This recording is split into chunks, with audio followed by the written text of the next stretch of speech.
So this week was part 3 of our Inspired series, and we're talking about violence in the scriptures.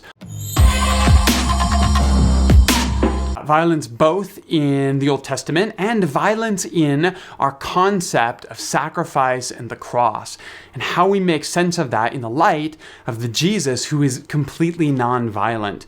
And we talked about a couple things that I think are difficult sometimes if you've been used to a certain way of thinking about the Bible. First, this idea that a lot of the violence that we're seeing in the Old Testament scriptures, in the Hebrew scriptures, is actually there for nation building. It's more of an ancient way of pulling the community together and moving forward together than it is an objective reading of history. And we see this in a couple different ways. First of all, we see this in statements from the enemies of the Israelites, talking about how they have completely wiped them out, how they have ruined them and removed them from the face of the earth, the same way that the Israelites talk about their enemies using this language. And what we begin to realize is that in the ancient world, these types of hyperbolic statements were more aspirational than they were objective. It was a way of declaring that your nation was strong and purposeful and moving forward.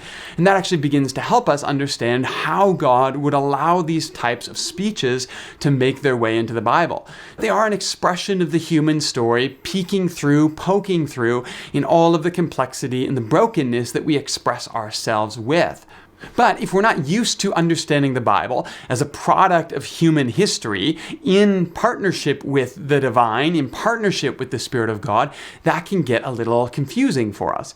The second way is when we talk about religious violence, how there were sacrifices in the Hebrew scriptures, but slowly by the time of the prophets, we have God moving away from sacrifices, saying, look, sacrifices were never for me. I never needed them. You did. You needed a way to know that you were forgiven. What I wanted was a contrite heart, a broken spirit. I wanted change and justice and compassion to come from within you. And now we need to move toward that. And then, of course, in Jesus, we see a God who is not only non-violent, but a God who absorbs our violence, who takes our worst into himself and forgives it.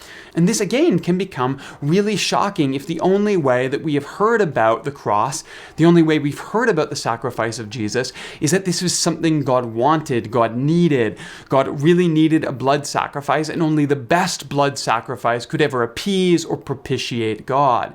And for a lot of us, it becomes really freeing to think about things in a new way, to see a God who is actually deeply loving at God's heart, to see a God who is fully non-violent, even in the imagination of justice and forgiveness and redemption. But if we've only talked about Christianity one way, if we've only understood justice as retributive and penal, then sometimes we can get a little bit lost here. And it feels like our grounding is falling out beneath us. We know we're moving towards something better, but in that liminal period where we feel like we've left something behind and we haven't quite landed where we're going to land, we can feel a little bit lost. And one of the things that's been really helpful for me is this mantra to understand how I process liminal spaces. It's this idea of transcend and include.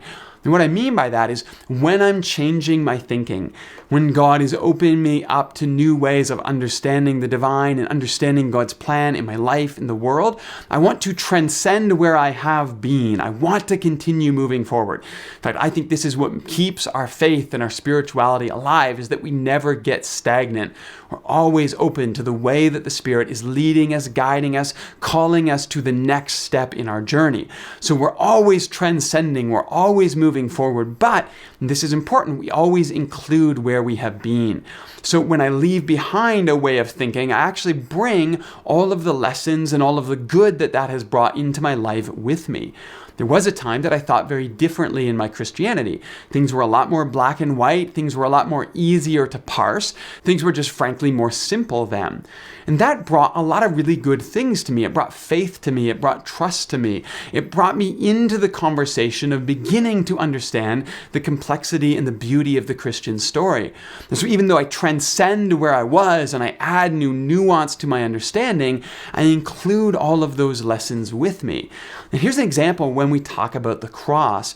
Maybe I have transcended the idea of penal substitutionary atonement, the idea that God demands sacrifice and punishment in order to forgive. I begin to understand that God is God and God can forgive whenever God wants. That God is not beholden to some set of rules that are over and above God. No, God can forgive whenever God wants. So I transcend that, I leave that behind, but I do bring with me the beauty of this idea of substitution. That Jesus has taken my place. That Jesus has absorbed all of the violence of my sin. Jesus shows me what my sin does to the world, what it does to me, what it does to the people around me. And in that, Jesus takes my place. He takes my guilt, he takes my position, and he shows it back to me so that I can be free from it. I transcend where I was, I think about it in new ways, but I bring with me all of these lessons, all of this trust, all of this spirituality that has been building with me now for 20 years in my life. And so if you're beginning to think about the Bible in new ways, what it means to encounter God through the scriptures, through history, leading you to the lens of Jesus, that now as a new hermeneutic has you looking back and reinterpreting things in new ways. You are transcending where you've been, but all of those lessons, all of those experiences, all of those stories you learned as a child that were formative, maybe you're going to read them new now, but you're going to bring them with you at the same time. And I think this goes not just for the ways that we change our reading and our understandings of the Bible, but actually so many of our experiences in the past. You may have had hard moments that came to you and you weren't quite sure how to deal with them. And eventually you healed from them, you transcended them, and you moved forward. But there were still things, lessons that you're going to bring with you. When you forgive someone, you let that go, you send that hurt away, but you don't forget it. You bring the lesson with you because it teaches you now how to protect yourself, how to have good boundaries, how to choose the types of people that you're going to invite into your space. You transcend that moment where you were filled with rage and pain. You send that hurt away, but you include all of those lessons as you move forward. It's exactly the same thing as you encounter the Bible, as you move forward in your spirituality. You're going to change, you're going to grow, you're going to think new things and in new ways. You're going to transcend the person you are right now, but you're going to include all of those lessons, all of those experiences. You're going to bring them with you, and that's going to help you to be the most honest, most true, the most healthy, and the most faithful person you can be in the future.